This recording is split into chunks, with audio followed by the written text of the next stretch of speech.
Hello everyone, welcome back.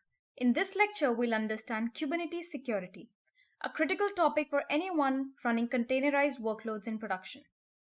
With Kubernetes being a powerful but complex platform, securing your clusters and workloads require a well-structured approach. A great starting point is the CIS Kubernetes benchmark, a comprehensive set of best practices designed to harden your cluster. It focuses on enhancing cybersecurity readiness and response across public and private sectors. Its mission is to help organizations protect themselves against pervasive cyber threats by developing and promoting best practice solutions such as the CIS controls and CIS benchmarks. These frameworks are widely recognized as standards for securing IT systems and data, providing organizations with guidelines to improve their cybersecurity posture. But to build a truly secure Kubernetes environment, you also need to consider the 4 C's of cloud native security: cloud, cluster, container, and code. Let's explore how CIS recommendations tie into each of these layers. The 4 C's framework consists of 4 critical areas that must be secured to ensure protection in an environment. The first layer is cloud. The cloud is the foundational layer where your application and infrastructure reside. Securing it involves managing cloud configurations, monitoring for misconfigurations, and ensuring that access controls are enforced at all levels. The next layer is cluster. The Kubernetes cluster itself must be secured against unauthorized access and configuration errors. This includes implementing role-based access control, network policies, security context, admission controllers, and enabling audit logging to monitor activities within the cluster. The next layer is container. Once a code is developed, it is ready to be containerized, which means you can put it in a container. Hence, container encapsulate application and their dependencies, making them portable and efficient. However, they can also introduce security risk if not properly managed. Ensuring that the container images are scanned for vulnerabilities and using secure base images are key practices. The final layer is code. The code layer represents the application itself, which is the final stage of the cloud native stack. This refers to the source code of application. Securing coding practices are essential to prevent vulnerabilities that could be exploited by attackers.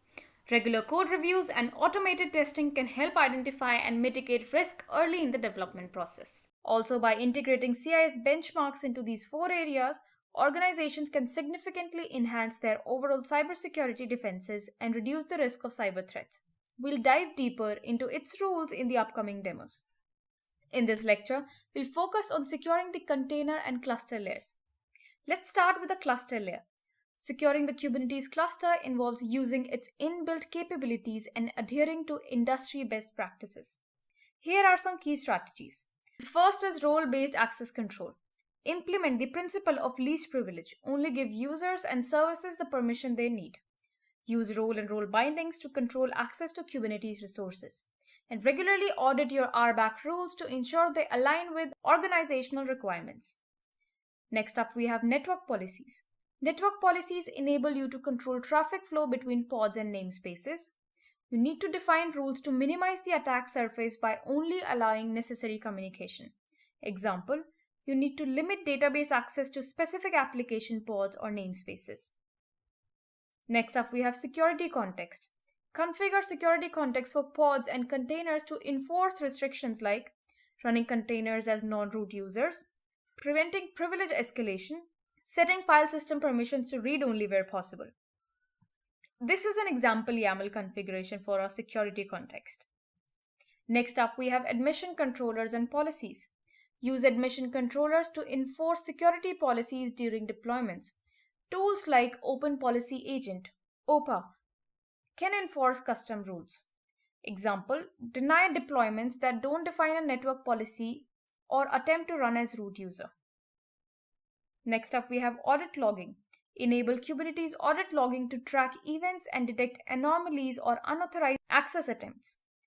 Logs provide valuable insights for incident detection and response. Next up, we have CIS Kubernetes benchmark.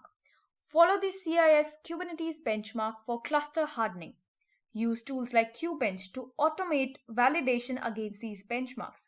We'll have a practical demonstration of the same in the upcoming demo. Now let's talk about the container layer. Securing containers ensure your workloads are free from vulnerabilities and runtime threats. Let's look at some of the key practices. First is image scanning. Regularly scan container images for vulnerabilities before deploying them to production.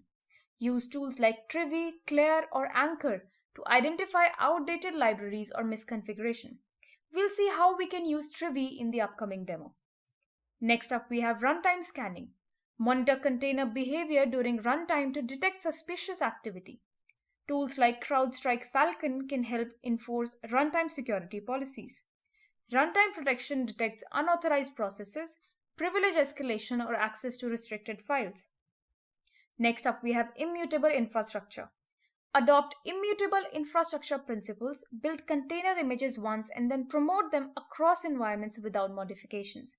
This reduces configuration drift and ensures consistency.